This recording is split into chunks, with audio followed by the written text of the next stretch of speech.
성도님들 안녕하십니까? 오늘 우리가 살펴볼 말씀은 여호수아 13장입니다. 여호수아 13장부터 여호수아서의 두 번째 부분이 시작됩니다.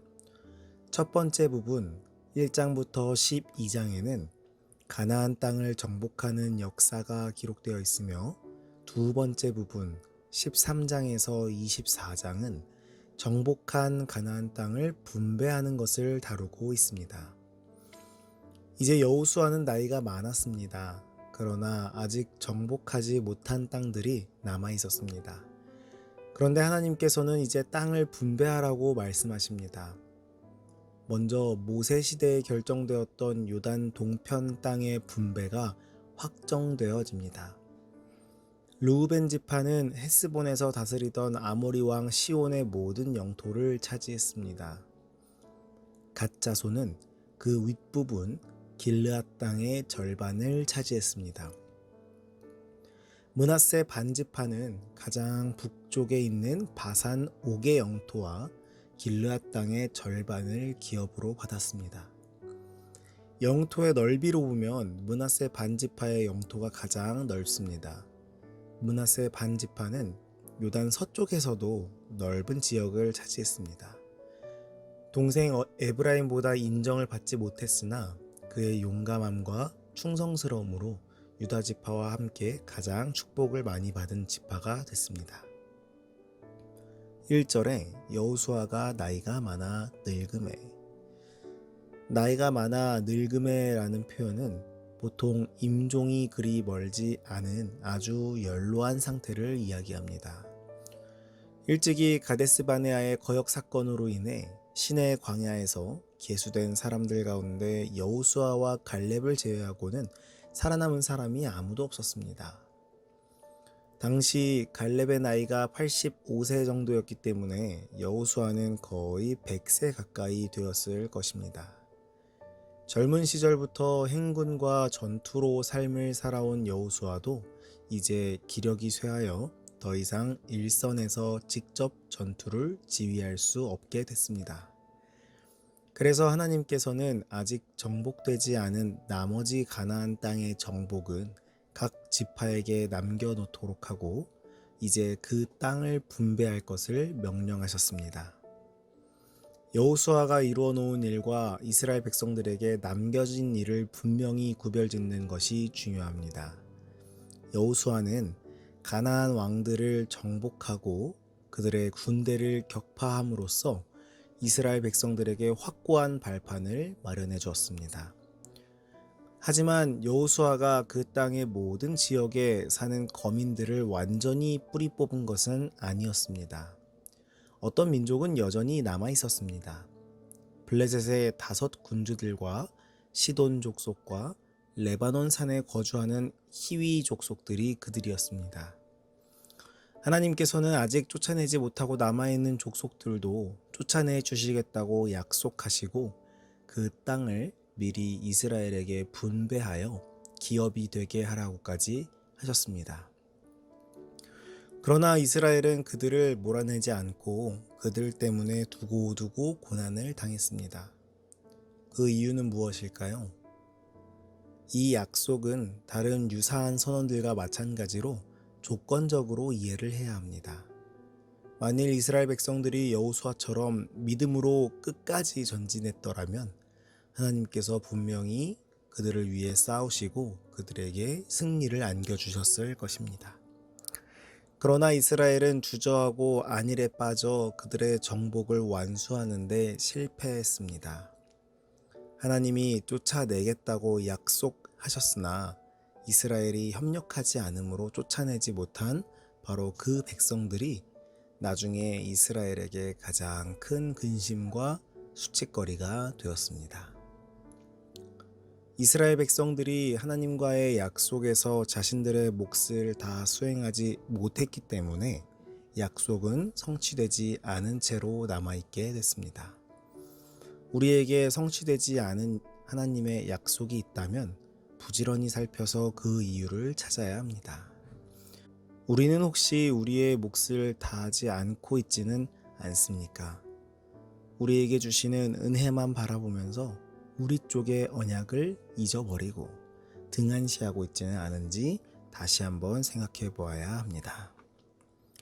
8절에 므낫세 반지파와 함께 르우벤 족속과 갓 족속은 요단 저편 동쪽에서 그들의 기업을 모세에게 받았는데, 르우벤 지파와 갓 지파 그리고 므낫세 반 지파에게 분배된 요단 동편의 땅은 원래 어느 왕들의 영토였습니까?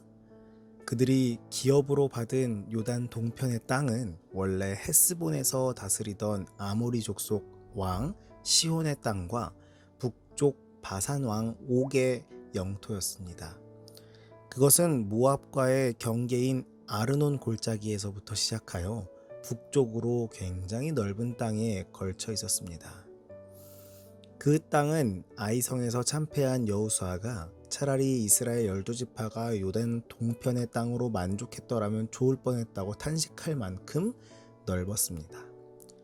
제일 남쪽을 르우벤 지파가 차지했고, 가운데는 갓 지파, 그리고 바산 왕 옥의 영토인 북쪽은 므낫세 반 지파가 받았습니다. 우리가 잘 아는 대로 레위 지파에게는 기업을 주지 않았습니다.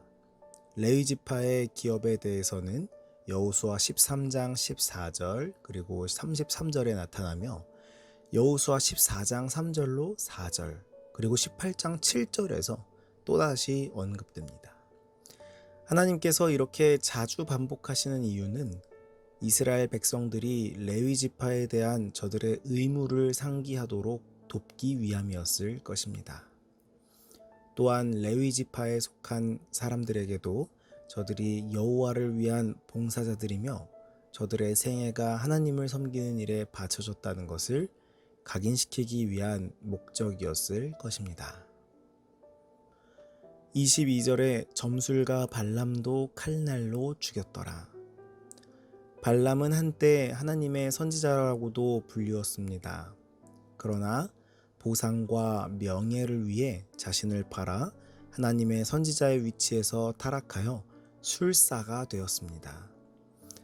이스라엘 진영을 저주하려는 시도를 성공시키지 못하고 집으로 돌아온 발람은 발락이 제공하는 보상의 유혹을 떨쳐버리지 못하고 다른 방법에 의지하기로 결심했습니다. 고향인 브돌에서 다시 모압 땅으로 들어온 발람은 모압과 미디안 사람들을 설득하여 이스라엘 백성들을 우상숭배와 음란한 일에 빠지게 했습니다. 그렇게만 되면 이스라엘은 저절로 멸망할 것이기 때문이었습니다. 발람의 계획은 성공을 거두었습니다. 이스라엘 백성들은 가나안 정복을 앞두고 온 가나안 백성들 앞에서 수치를 당했으며, 그 결과 2만 4천여 명이 목숨을 잃었습니다. 계획에 가담한 미디암도 탐심에 눈이 먼 발람도 같은 운명에 처해졌습니다. 우리는 발람의 기사를 살펴보면서 끝까지 하나님을 붙잡는 것이 얼마나 중요한 것인가를 깨달을 수 있습니다. 한때 하나님의 선지자라고도 불리웠던 발람은 결국 하나님을 떠남으로 인해 죽임을 당하게 됩니다. 그때 하나님을 믿었었는데 나 전에 하나님 만난 적 있어, 이런 것이 중요한 것이 아닌 나는 지금 하나님과 함께 있는가, 하나님과 내가 지금 동행하고 있는가, 내가 지금 하나님의 말씀대로 사는 그리스도인인가, 이것이 우리에게 중요한 것임을 우리는 기억해야 합니다. 오늘 우리는 발람처럼 결국 나의 마음 가운데 있는 욕심을 이기지 못하여 영적 생활에 손해를 보고 있지는 않은지 다시 한번 살펴봐야 합니다. 그리고 우리가 지금 하나님과 함께하고 있는지, 혹 아직도 정복하지 못하고 남아있는 우리 마음의 구석들이 있지는 않은지 면밀히 살펴보게 되기를 간절히 바라면서 오늘 말씀을 마치도록 하겠습니다. 오늘은 청년반 이혜인 청년을 위해 기도하겠습니다. 하늘에 계신 아버지, 오늘은 이혜인 청년을 위해 기도합니다. 바쁜 가운데도 하나님의 전을 잊지 않고 찾아 나오는 주의 딸을 기억하사 축복해 주시옵고, 특별히 하고 있는 학업에 있어서 지혜를 더하셔서 하나님께 더 큰 영광 돌릴 수 있도록 은혜 베풀어 주시옵소서. 오늘 말씀처럼 우리 마음 가운데 혹 정복하지 못한 죄된 마음들이 있는지 돌아보게 하여 주시옵고, 혹 아직 정복하지 않은 마음들이 있다면 주님의 능력으로 이겨낼 수 있도록 인도하여 주시옵소서. 오늘 하루도 주님과 함께하기를 간절히 바랍니다. 함께하여 주시옵소서. 예수님 이름으로 기도합니다. 아멘.